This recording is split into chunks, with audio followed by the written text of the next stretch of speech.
জামান শাহ সফি সৈয়দ আখতারুল হুসাইন রহমাতুল্লাহি আলাইহের দ্বিতীয় কন্যা আমাদের ফুফু সৈয়দা রুকায়া বেগম, উনি আল্লাহর ডাকে সাড়া দিয়ে এই দুনিয়ার মায়া মমতা ত্যাগ করে চলে গেছেন। ইন্না লিল্লাহি ওয়া ইন্না ইলাইহি রাজিউন। দীর্ঘদিন আল্লাহ ওনাকে হায়াতে তৈয়বা দিয়েছিলেন। উনি প্রায় আমাদের এলাকাতে, আমাদের গ্রামে আসতেন, আমাদের এখানে আসতেন। বাবার প্রতি শ্রদ্ধা, মায়া মমতা, এত ভালোবাসা। ওনার বাসায় গেলে আমরা প্রায় আমাদের ফ্যামিলির অনেকেই ওনার বাসাতেই থাকছি, পড়ালেখা করছি। ওনার বাসাতে গেলে প্রতিদিন কমসে কম 10 বার সৈয়দ আখতারুল হুসাইনের গুণ কীর্তন বলতেন। সুবহানাল্লাহ। সে আখতারুল হুসাইন রহমাতুল্লাহি আলাইহের সুযোগ্য কন্যা সৈয়দা রুকায়া বেগম। আমি ওনার বাসায় প্রায় 7-8 বছর থেকেছি। উনি প্রতিনিয়ত প্রতি ওয়াক্ত নামাজের পর যেভাবে সৈয়দ আখতারুল হুসাইন রহমাতুল্লাহি আলাইহি ওনার সকল ভক্তবৃন্দদেরকে ওজিমার কথা বলেছেন, কন্টিনিউ অসুস্থ থাকা অবস্থায় উনি ওনার ওজিমা পালন করতেন। বলে সুবহানাল্লাহ। আজকে উনি আমাদের সামনে চিরনিদ্রাশায়িত।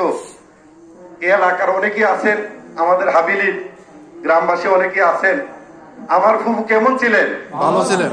কেমন ছিলেন? ভালো ছিলেন। কেমন ছিলেন? ভালো ছিলেন। আয় আল্লাহ, তোমার মায়ের বান্দারা এই মজলিসে দাঁড়িয়ে তোমার মায়ের বান্দাকে ভালো বলছে।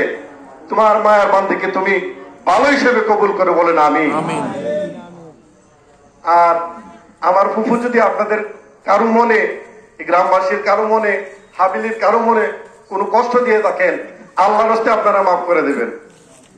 ওনার ছেলে আছেন, ওনার সম্পর্কে দু একটি কথা বলার জন্য ওনাকে অনুরোধ জানাচ্ছি।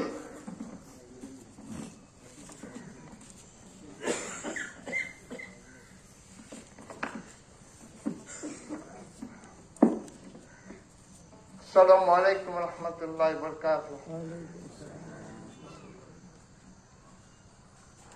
সবাই দোয়া করবেন, এই দিন সবারই আসবে।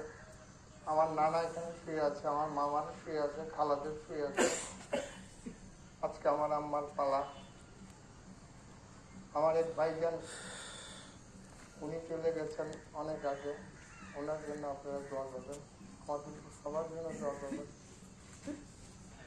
আরেকটা জিনিস, যদি কোনো মনোমালিন্য, কোনো কিছু কারোর জন্য কোনো মুদ্রা মৃত্যুর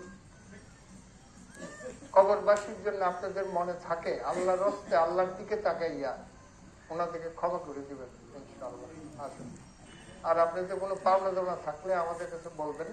রিপন আছে, রিপন আমরা সবার কাছে যাদের পান বলবেন, সহজ দরকার। যদি পাওনা দাওনা কোনো ওয়াদা কোনো কিছু হয়ে থাকে আমাদের বলবেন, ইনশাআল্লাহ আমরা চেষ্টা করবো সেটাকে ইয়ে করার। দোয়া করবেন সবাই ইনশাআল্লাহ।